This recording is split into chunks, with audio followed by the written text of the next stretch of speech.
Телевидение еще никогда не было так открыто к экспериментам, как сейчас, особенно когда речь идет о фантастике. Жанр переживает второе рождение, а тут и антологии выходят на первый план. Мощная общая тема скрепляет между собой разрозненные эпизоды или сезоны, оставляя место для фантазии. Привет, вы на канале Shadow Tavern, и сегодня мы разберем лучшие фантастические антологии, которые точно стоит посмотреть. Усаживайтесь поудобнее, будет интересно.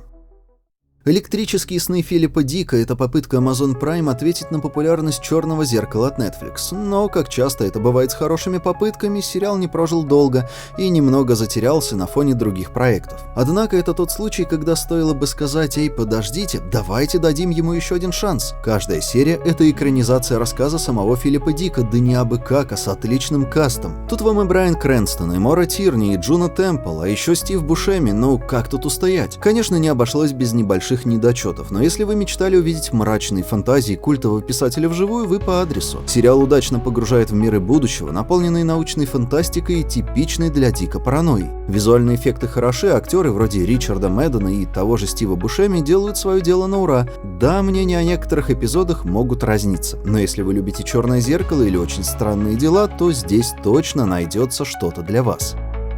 «Американская история ужасов» – сериал, который успешно держится уже 12 сезонов и, судя по всему, останавливаться не собирается. Каждый сезон новая порция жути, будь то привидения, серийные убийцы, пришельцы или демоны. И эта формула работает. Эван Питерс, Сара Полсон, Эмма Робертс, Таиса Фармига и Кэти Бейтс – вот те, кто каждый раз превращает сериал в мощное шоу. Конечно, не каждый сезон одинаково хорош, но у любого долгоживущего проекта бывают взлеты и падения. А «Американская история ужасов» все равно умеет держать планку. Хотите больше про психбольницу? Пожалуйста. Любите дома с привидениями? Тоже найдется. Райан Мерфи явно знает, как дать фанам то, что они хотят. И да, сезоны между собой почти не связаны, так что вы можете выбрать любой на свой вкус и не заморачиваться на хронологию.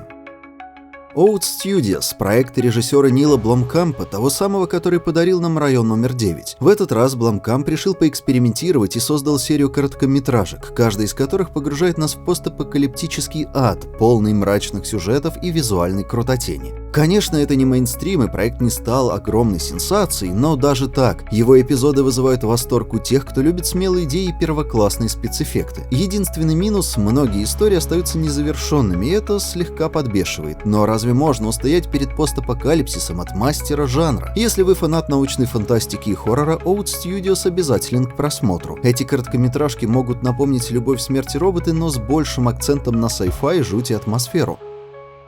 «Любовь, смерть, роботы» — одна из тех антологий, которые вытаскивают вас из привычного ритма и погружают в миры, где реальность не просто гибкая, она почти неуловима. Тим Миллер вместе с продюсером Дэвидом Финчером создали коллекцию анимационных шедевров, где каждый эпизод — взрыв жанров, стилей и идей. От научной фантастики до ужаса, от фэнтези до черной комедии. Каждый короткометражный фильм в этом сборнике удивляет, пугает, заставляет задуматься. Визуальный ряд поражает разнообразием. То сатира на современные тренды, то мрачные сцены, в которых легко потеряться и испытать экзистенциальную тревогу, но среди этих страхов есть место и для смеха. Он одновременно шокирует и развлекает, делая просмотр почти гипнотическим. Это тот сериал, который захватывает настолько, что забываешь остановиться после очередной серии.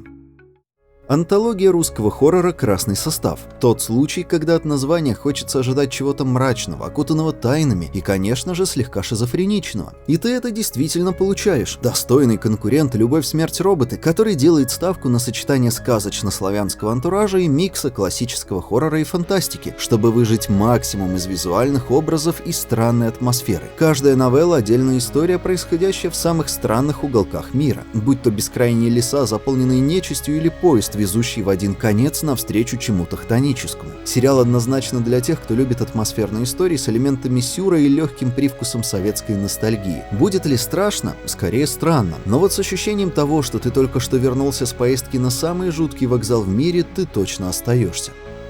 «Звездные войны» — это вселенная, богатая на истории, но сериал «Видение» ломает привычные шаблоны и дает нам нечто совершенно новое. Этот антологический проект, где каждая короткометражка выполнена в своем уникальном анимационном стиле, предлагает взглянуть на далекую галактику с совершенно других ракурсов. И это делает проект настоящим глотком свежего воздуха для франшизы, которая иногда осторожничает с новыми сюжетами. «Видение» позволяет авторам и студиям поиграть с миром «Звездных войн», создавая то, чего раньше просто не было. Рассказы из петли. Жители небольшого городка сталкиваются с воздействием таинственной машины под названием «Петля», и это навсегда меняет их жизни. Каждая серия фокусируется на отдельной истории, показывая, как удивительные открытия влияют на человеческое существование. Основанный на творчестве шведского художника Саймона Стелленхага, сериал просит вас не спешить, наслаждаться медитативной атмосферой и задумываться о природе таких привычных вещей. Здесь нет обычных клише жанра, только глубокие личные истории, которые постепенно складываются в удивительно целостную картину. «Черное зеркало» Чарли Брукера – это наша самая глубокая тревога перед будущим, олицетворенная в форме антологии. Если «Сумеречная зона» была игрой с сюрреализмом, то «Черное зеркало» погружает нас в мрачные и почти реальные миры, где технологии выходят из-под контроля и разрушают жизни. Каждый эпизод – это история, которая словно вытаскивает из нас страхи, скрытые за экранами наших телефонов и компьютеров. Со временем сериал стал более разносторонним, добавив в свой арсенал сатирические, иногда комедийные элементы, но суть остается прежней – это предупреждение. «Черное зеркало» не просто развлекает, оно заставляет задуматься о том, куда мы движемся и что нас ждет за углом. И даже когда эпизоды кажутся менее удачными, они все равно бьют по нервам и заставляют пересмотреть свое отношение к современному миру. Когда многие антологии стараются привлечь зрителей простотой и скромным бюджетом, кабинет редкостей Гильермо Дель Торо сразу заявляет: это не про нас. Здесь сразу видно, бюджет был солидный, и визуал действительно поражает воображение. Первый сезон на 8 эпизодов – это мастер-класс по хоррору и фантастике. Но Дель Торо здесь не только как куратор, он и главный продюсер шоу. Хотя было бы логично ждать, что он будет продвигать себя, он щедро раздает экранное время режиссерам, которых мы явно заслуживаем видеть чаще. Интересно и то, что 2 эпизода прямо базируется на произведениях Лавкрафта. Однако, несмотря на характерную атмосферу, все истории смотрятся ново и свежо. И, конечно же, Дель Торо остается верен себе. Его любовь к мрачной эстетике от готического до космического ужаса связывает все эпизоды в единую антуражную коллекцию, где каждый кусочек может существовать автономно, но вместе они смотрятся как произведение искусства. Внутри 9-го номера – антология для тех, кто любит, когда кошмар подается с гарниром из черного юмора и сюжета с неожиданными поворотами. Стив Пембертон и Рис Ширсмит, создатели шоу, явно нашли формулу успеха. Сериал удивляет свежими идеями, которые с легкостью разбивают любые жанровые стереотипы. Каждый эпизод – это как кот в мешке. Можешь получить хоррор, фантастику, триллер или даже черную комедию. Например, в первом сезоне нас ждет классическая комедия положений, но с неожиданной концовкой. А дальше интерпретация Макбета, вроде как зашел посмотреть хоррор, а вышел с новой философией. Комната 104. Эксперимент в чистом виде. Братья Дюплассы бросают вызов самим себе и зрителям, ограничив действие одной крошечной отельной комнатой. Все, как и в сериале выше, происходит в одном номере, но удивительно, что скучно не бывает. Каждая серия — новый жанр, от фантастики до драмы и хоррора. Особенно хочется выделить эпизоды с научно-фантастическим уклоном. Они словно выбрасывают из уютной реальности в мир вопросов без ответов, где мозг закипает от попыток понять происходящее. Порой сюжеты выглядят как сюрреалистический сон, но именно в этом и кроется шарм, нестандартный подход, многослойность и атмосферность.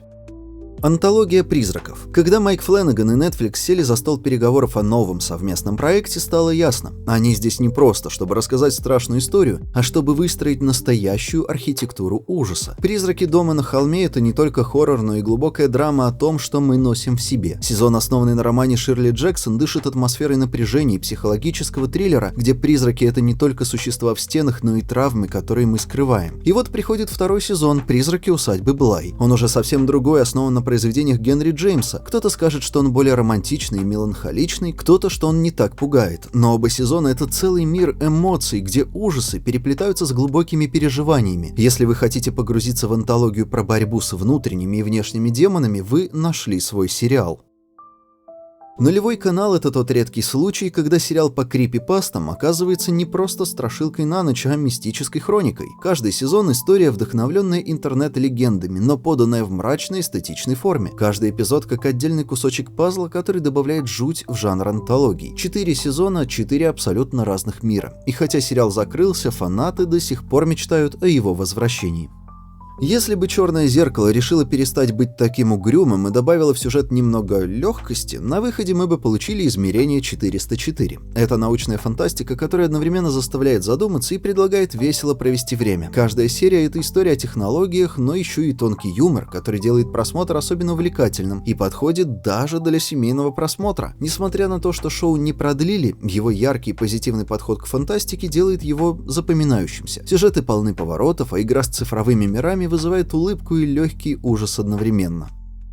Когда Джордан Пил взялся за ремейк классической «Сумеречной зоны», многие ждали возвращения той самой магии, что создавал Род Серлинг. Но получилось не совсем так, как планировалось. Да, шоу окунает нас в мир научной фантастики и хоррора, но не всегда попадает в цель. Иногда создается ощущение, что оно заигрывается социальными темами в ущерб той самой пугающей, загадочной атмосферы оригинала. Тем не менее, у новой версии есть свои поклонники, которые ценят ее за свежие идеи и попытку вписать старую концепцию в новый контекст. Возможно, не все эпизоды воссоздают дух оригинала, но те, кто жаждет посмотреть на современную интерпретацию классики, все равно найдут здесь для себя что-то интересное. На этом у меня сегодня все. Буду рад вашим комментариям с названиями ваших любимых сериалов-антологий. Спасибо за просмотр. Если выпуск понравился, не стесняйтесь делиться ссылкой на него со своими друзьями, подписывайтесь на канал и нажимайте на кнопки под плеером. И до встречи в следующем выпуске. Пока.